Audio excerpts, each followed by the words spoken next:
Thank you, Mr. President. I do accept the yield, and thank you, Senator France.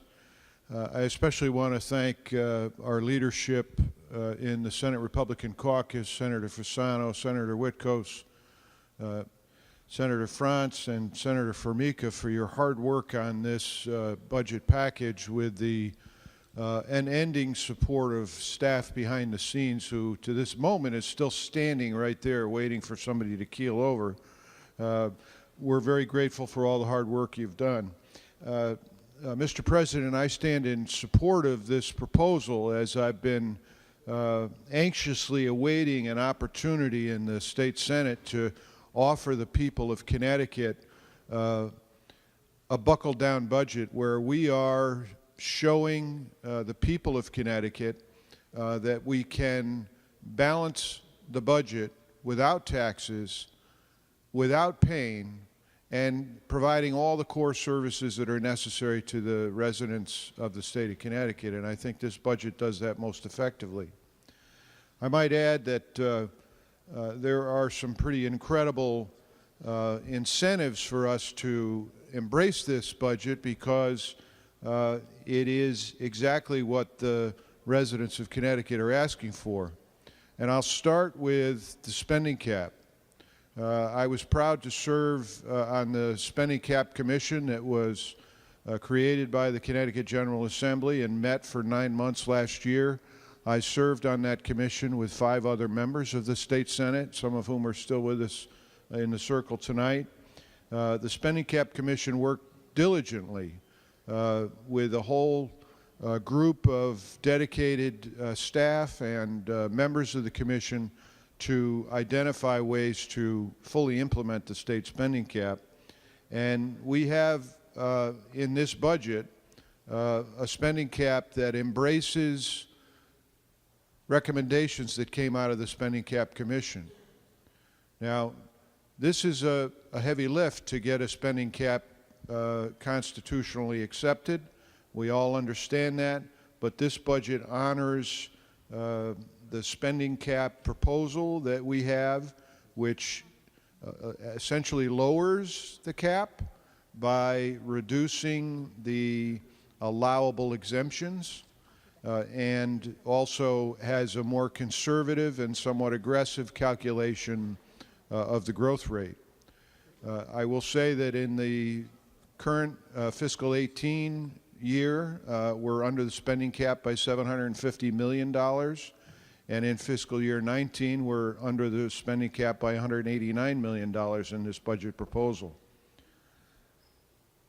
The spending cap was approved by voters 27 years ago by a vote on Election Day with a 80% majority vote. 82%, I think, was the majority vote.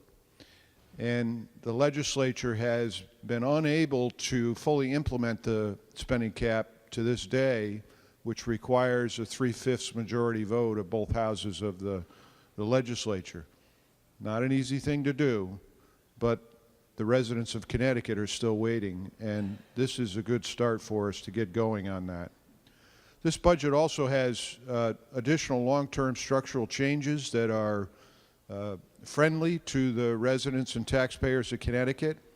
One of the most important to me, frankly, is that it requires this legislature to vote on all state union contracts. In the local level of government in Connecticut, all legislative bodies are used to approving union contracts on a regular basis. Union contracts don't just become approved the way they do in state government. On a local level, all those contracts are reviewed and approved or disapproved. This requires all contracts to be voted on here at the legislature. In addition to enacting the constitutional spending cap, it enacts a constitutional transportation lockbox, and a lockbox for the transportation fund that cannot be rated. There won't be allowable transfers of funds from the transportation fund with this lockbox that we are embracing. This also enacts a $2 billion cap on bond allocations, and that's phased in on issuances over a 2-year period. We are above the neck on the ability of state taxpayers to handle any more debt.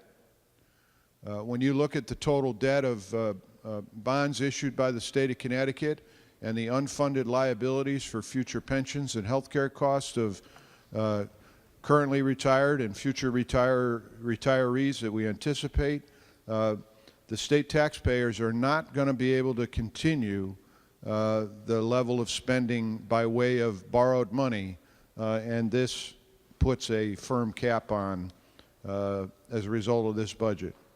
This also encourages urban economic growth with the implementation of a 7-7 brownfield redevelopment program. It removes barriers to regionalization, but it does regionalization without creating a new county government. You know, regionalization is a great idea on paper, but it's not a great idea if you're creating all kinds of new bureaucracies to go with it. So that's an important point for us to consider as we move forward with the ideas of efficiencies through regionalization.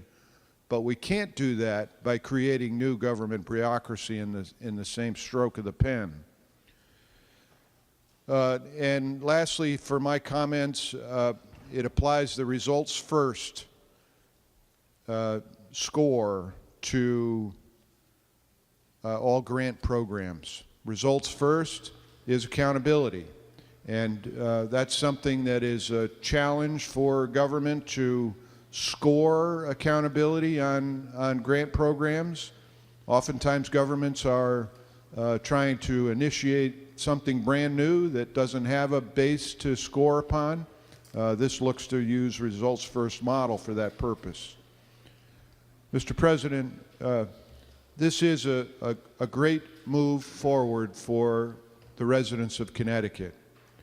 It also, if we enact this budget, is going to mean that businesses are going to pay attention to this being one of the first positive steps forward for responsible government spending in the state of Connecticut in many years.